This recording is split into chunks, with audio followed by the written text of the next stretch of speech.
사랑하는 성도 여러분, 우리는 날마다의 삶 속에서 우리가 의식하든 의식하지 않든 하나님 앞에서 반응을 하면서 살아갑니다.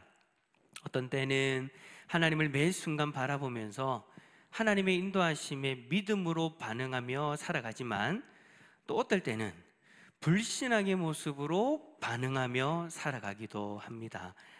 그렇다면 하나님 앞에서 우리가 불신앙의 모습으로 반응할 때, 그때는 언제일까요? 아마도 하나님의 인도하심이 우리의 상식을 벗어날 때, 우리가 전혀 예측하지 못한 상황이 우리에게 다가올 때, 예를 든다면 고난이라든지 핍박이라든지 어떤 애매히 좀 힘든 일들이 우리에게 다가올 때, 우리는 그때 불신앙의 모습으로 부정적인 반응을 하게 되는 것 같아요. 그럴 때마다 우리는 그러죠. 하나님 왜 이러세요? 제가 뭐 잘못했어요? 이건 도무지 안 되는 일이잖아요 라며 하나님의 반응을 하기도 하죠. 매 순간 우리 앞에 벌어지는 그런 일들을 보면서 조금의 흔들림도 없이 믿음으로 반응하며 살아간다라는 것, 그거 참 쉬운 일이 아닙니다. 그럼에도 불구하고 하나님은 우리에게 믿음의 반응을 하기를 원하세요. 하나님의 전능하심과 그리고 하나님의 신실하심을 전적으로 신뢰하고 믿음으로 반응하는 그 모습을 하나님이 우리에게 원하신다라는 것이죠. 자, 우리 옆에 있는 분에게 이렇게 얘기합시다. 믿음의 반응을 원하십니다. 시작. 저와 여러분에게 그러한 반응을 원하시는 줄 믿습니다. 오늘 말씀에 나오는 제자들에게도 마찬가지였어요. 오늘 말씀은 우리가 잘 아는 그 오병이어의 사건을 기록하고 있지 않습니까? 근데 이 오병이어의 사건 전에 제자들이 어떤 일을 경험하고 왔는지 우리가 먼저 좀 한번 살펴보기를 원합니다. 여러분, 제자들이 무슨 일을 하고 온 줄 아세요? 오병이어의 일을 경험하기 전에, 직전에 제자들이 하고 온 일, 바로 전도하는 일이었습니다. 복음을 전하고 하나님께서 하늘나라를 선포하고 사람들의 병과 귀신 들림을 치료해주고 해결해주는 그러한 일들을 할 수 있도록 2명씩 짝을 지어가지고 전도여행을 보내셨어요. 2명씩 짝을 지어서 전도여행을 다 하고 난 이후에 12절 말씀부터 보니까 그들이 뭐라고 얘기했느냐, 무엇을 하였느냐, 그들은 회개하라고 전파하고 귀신 들린 사람들에게서 귀신을 쫓아내어주고 많은 병자들을 고치는 그런 일들을 행했어요. 이들이 나아가서 여러 군데에서 막 이렇게 놀라운 일들을 행하고 복음을 전하면서 예수님을 전하면서 그렇게 이적을 행하니까 예수님의 이름이 온 땅에 드러나게 되었다, 온 땅에 온전하게 드러나게 되었다라고 그렇게 14절 말씀에 기록하고 있어요.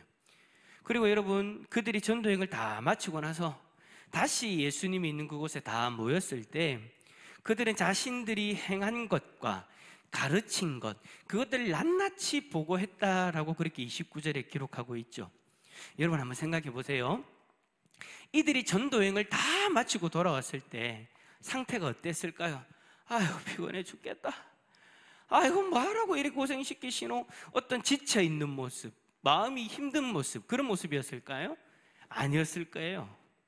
어떤 마음으로 그들이 행한 것과 가르친 것들을 그렇게 낱낱이 보고했을까요? 7절에 예수님은 둘씩 보내실 때에 제가 말씀드렸던 것, 더러운 귀신을 제어하는 권능을 주셨기 때문에 그들이 귀신 들린 자들을 만났을 때 귀신아 떠나가라 그래서 선포하니 귀신이 맥없이 나가는 그런 신기한 일들을 경험했잖아요. 거기다가 병자들까지 고쳤죠.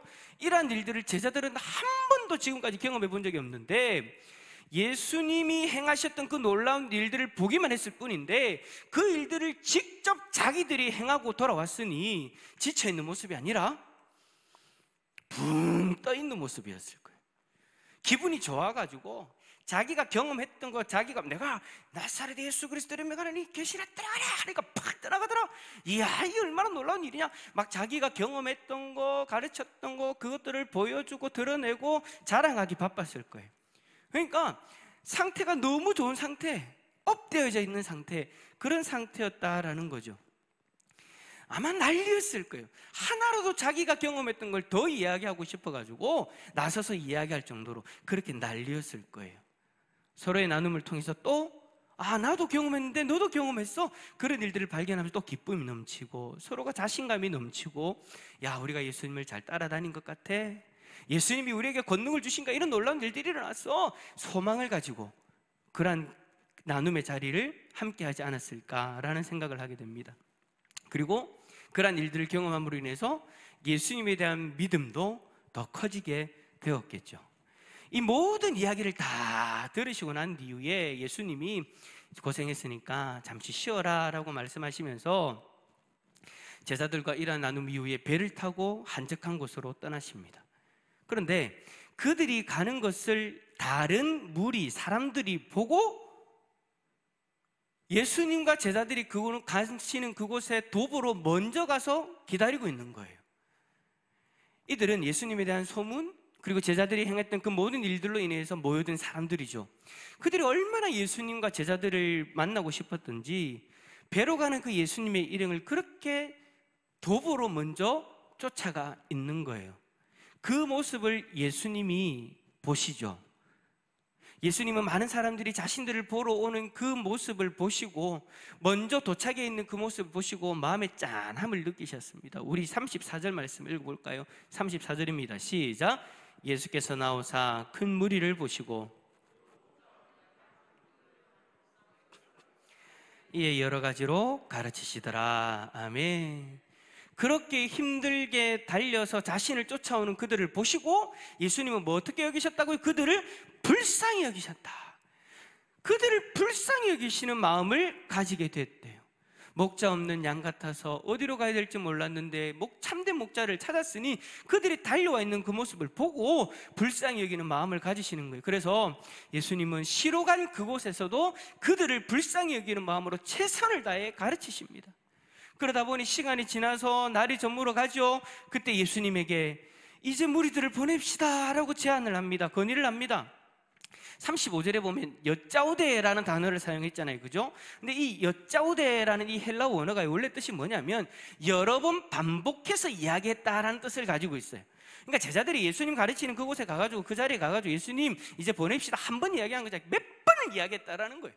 몇 번을 이야기했는데도 예수님은 그들이 불쌍하니까 계속해서 말씀을 가르쳐 주신 거죠.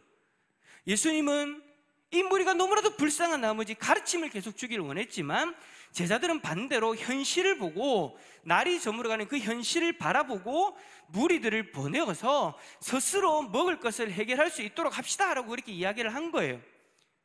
이때 예수님은 제자들에게 그들 스스로가 아니라 너희들이 먹을 것을 줘라 라고 그렇게 말씀하세요. 제자들이 먹을 것을 주기를 원하셨어요. 이러한 예수님의 요구를 제자들은 어떻게 반응합니까? 어처구니 없다는 듯이 반응하죠. 왜냐하면 그곳에 모인 남자의 수만 우리가 알고 있는 것처럼 몇 명이에요? 5,000명이에요. 그 사람들 있는 아이들, 여자들까지 다 합쳐서 다 먹이려면 한 명의 노동자가 200일을 일해야 버는 200데나리온이 필요했는데 제자들에게는 그런 돈이 없잖아요. 예수님이 제자들 너희가 사 먹여, 너희들이 먹여라, 저들을 먹여줘라, 저들을 위해서 너희들이 헌신해라 라고 이야기하시는데 자기들은 돈이 없단 말이에요. 그러니까 예수님의 그 말씀에 부정적인 반응을 할 수밖에 없었던 거죠. 근데 여러분, 제자들이 그러한 돈이 있다 없다라는 것을 예수님이 아세요 모르세요? 아시죠? 없다라는 걸 알고 계신단 말이에요. 현실을 정확하게 예수님이 알고 계심에도 불구하고 제자들에게 그렇게 요구하시니 그 요구를 여러분 누가 순종할 수 있겠습니까? 그래서 제자들은 예수님의 요구에 순종할 수 없습니다. 돈 없어요 라고 그렇게 이야기하는 거예요. 자, 여기서 저는 질문을 한 가지 해봅니다. 예수님은 제자들이 돈이 없는 것을 알고 계셨음에도 불구하고 왜 제자들에게 굳이 그들을 먹여라 라고 그렇게 말씀하셨을까요? 어차피 결론적으로 예수님이 기적을 일으켜가지고 무리들을 먹이실 건데 왜 먼저 제자들에게 그 많은 사람들을 먹여라 라고 그렇게 무리한 부탁을 하시는 걸까요? 무리한 명령을 왜 그렇게 하시는 걸까요?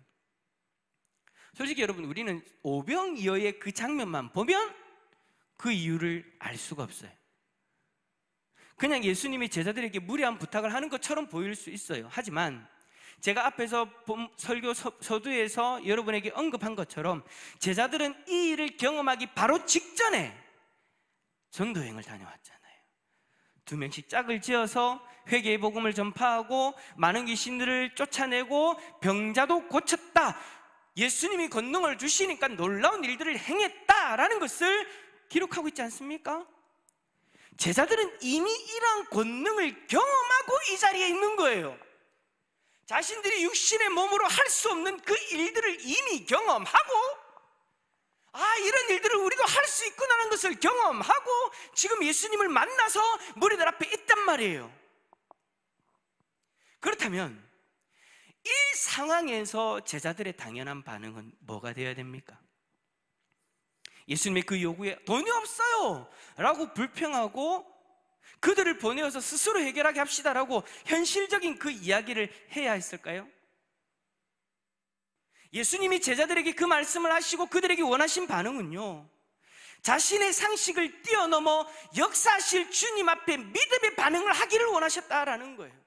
이미 그 놀라운 기적들을 경험하고 왔기 때문에, 이미 그들이 그 일을 통해서 예수 그리스도를 바라보는 그 믿음이 성장했기 때문에, 성장한 그 믿음을 가지고 역사하시는 우리의 상식을 뛰어넘는 그 주님을 바라보는 그 믿음의 모습을 가지고 주님이 그들에게 요구하셨을 때 믿음의 반응을 하기를 원하셨다라는 거예요. 그리고는 그들의 믿음 없는 그 현실을 깨닫게라도 하신 듯이 예수님이 어떻게 하십니까? 믿음의 반응을 원하셨지만 믿음의 반응을 하지 않는 그들에게 예수님이 하신 일이 뭡니까? 아이가 가지고 있는 떡 5개와 물고기 2마리를 축사하시고 믿음 없는 제자들에게 그들의 손으로 직접 나눠주게 하십니다. 믿음의 반응을 하지 않았던 그들에게 그 놀라운 기적의 현장에 다시 서게 하시는 거예요. 이때 여러분 제자들이 어땠을까요? 자, 우리는 돈이 없어요. 돈이 없기 때문에 이 일은 도무지 불가능한 일이에요 라고 이야기했던 그들에게 그들이 바구니를 들고 나눠주기 시작합니다. 분명히 물고기와 떡을 하나하나 나눠주면서 분명히 비워야 되는 그 바구니에서 계속해서 물고기와 떡이 채워질 때 제자들은 자신들의 믿음 없음을 깨닫고 한탄했겠죠. 방금 전까지만 해도 자신들이 나가서 병자도 고치고 귀신도 쫓아내는 그런 일들을 행했는데 우리가 왜 예수님에게 그런 반응을 했을까? 자신들을 책망하면서 200데나리온이 없다고 예수님 앞에서 불평했던 자신들의 모습을 후회했을 겁니다. 저는 오늘 이 제자들의 모습 속에서 우리의 모습을 보게 됩니다. 우리는 하나님 앞에 많은 은혜를 누리고 우리를 인도하시는 하나님의 인도하심을 바라보면서 날마다 감사함으로 그렇게 살아가죠. 예수님을 믿고 있는 것이 기적입니다. 나는 원래 죄로 인하여 죽을 수밖에 없는 죄인이었는데 하나님이 나를 사랑하셔서 2000여 년 전에 독생자를 이 땅에 보내주시고 그 예수 그리스도가 십자가에 죽으시고 부활하심으로 나는 하나님의 백성이 될 수 있는 은혜를 누리고 있습니다. 그 예수 그리스도를 믿음으로 하나님의 자녀가 되었습니다. 나의 삶 가운데 이 놀라운 기적이 일어났습니다 라는 것을 우리는 인정하고 감사의 고백을 드리며 우리는 삶을 살아가죠. 그런데 가끔 우리에게 생각도 못했던 어려운 일들이 다가올 때 우리는 언제 그랬냐는 듯이 하나님을 원망하기도 합니다. 나의 삶에 기적이 일어났다라고 고백하면서 현실의 문제 앞에서는 우리의 믿음이 처절하게 무너지는 것을 우리는 경험하게 되더라라는 거예요. 여러분, 우리 주님은요, 우리에게 많은 것을 요구하지 않으세요. 예수님이 제자들에게 돈을 요구하신 것이 아니잖아요. 야, 내가 200데나리온 뭐 필요한 거 내가 모르니? 너희들이 가서 구해와야지. 너희들이 나가서 일을 해가지고 내가 가르치는 동안 빌어서라도 와가지고 먹여야지. 예수님 그런 걸 요구한 게 아니잖아요. 예수님은 이미 경험한 그 놀라운 구원의 기적을 통해서 제자들이 믿음의 반응을 하기를 원하셨어요. 마찬가지로 지금 우리에게도 우리가 이미 경험한 그 놀라운 구원의 기적을 통해서 우리가 주님을 신뢰하고 어떠한 상황 속에서도 믿음으로 반응하기를 원하십니다. 사랑하는 성도 여러분, 예수님이 원하는 거는 그거예요. 세상적으로 더 좋은 거 원하는 거 아니에요. 그냥 믿음의 반응을 하기를 원하세요. 자, 그렇다면 우리가 믿음으로 반응하기 위해서는 어떻게 해야 될까요? 그러기 위해서는요, 우리의 신앙과 우리의 삶을 별개로 봐서는 안 됩니다. 다른 것으로 봐서는 안 된다라는 거예요. 우리의 모습 속에 신앙과 삶을 별개로 보는 모습이 있으면 안 되는데, 현실은 어떠냐? 신앙과 현실이 별개로 보는, 별개로 나눠져 있는, 다르게 나눠져 있는 그런 모습이 우리에게 있죠. 신앙은 신앙이고 믿음은 믿음이고 현실은 현실입니다 라고 이야기하는 거. 그래서 구원받은 놀라운 기적을 경험하면서 기쁘고 행복하지만 지금의 현실 속에서는 하나님의 존재를 인정하지 않으려고 하는, 예배를 드릴 때에는 거룩하게 하나님만 바라보는 것 같은데 현실로 들어가면 거룩함이 전혀 없는 그런 모습. 교회에서는 좋은 말, 친절한 모습이 넘치는데 직장에 가서는 냉정하고 독사 같은 그런 모습으로 사람들을 대하는 그 모습. 말씀을 들을 때는 모든 것을 다 할 수 있는 것처럼 아멘 아멘 하면서 믿음으로 그렇게 반응하면서 나아가는데 현실에서는 아무것도 할 수 없는 것처럼 무기력한 모습으로 아무 소망 없이 살아가는 그러한 모습. 이런 모습이 바로 신앙과 삶이 별개인 이들의 모습인 거예요. 여러분 어떻습니까? 저나 여러분들은 어떻습니까? 여러분 다윗을 한번 생각해 봅시다. 다윗이 골리앗과 싸울 때에 그곳에는 이스라엘의 수많은 병사들이 있었습니다. 사울을 비롯해서 하나님의 백성이라고 이야기하는 수많은 이스라엘 병사들이 있었다고요. 그 전장에 신앙과 삶이 별개인 이들과 신앙과 삶이 일치하는 사람들로 쫙 나눠졌었죠. 신앙과 삶이 별개인 이들은 그곳에 있던 사울을 비롯한 이스라엘 군사들이었습니다. 반대로 신앙과 삶이 일치하는 사람은 당연히 다윗이었겠죠. 다윗은 평소에 하나님에 대한 믿음이 있었고 하나님을 신뢰했습니다. 이스라엘 백성들도 마찬가지예요. 제사도 드리고 신앙의 모습들이 다 있었어요. 근데 골리앗이라는 그 거대한 산이 그들 앞에 나타났을 때, 그들이 감당할 수 없는 적이 그들 앞에 나타났을 때,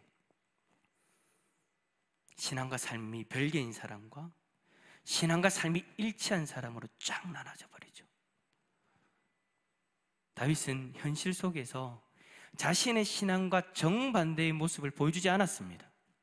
다른 병사들은 하나님을 자신의 신으로 의지하면서도 그들의 현실 속에서는 하나님에 대한 존재는 자신들에게 아무런 힘이 되어지지 못하는 그러한 존재가 되어져 버렸지만 다윗은 그러지 않았다고요. 다윗은 그 골리앗 앞에서도 여전히 하나님을 신뢰하는 모습을 보여줬습니다. 골리앗이 나타나기 전에도 하나님을 신뢰하는 그 신앙의 모습이었고, 골리앗이 나타난 이후에도 그 골리앗 앞에서도 하나님을 신뢰하는 그 모습이었습니다. 평소에 그 다윗의 모습처럼 자신이 골리앗과 싸울 때 하나님이 일하실 것을 신뢰하고 나아갑니다. 이것은 그의 고백이 기록된 사무엘상 17장 45절에 확실히 드러나죠. 한번 고백해 봅시다. 다윗이 시작.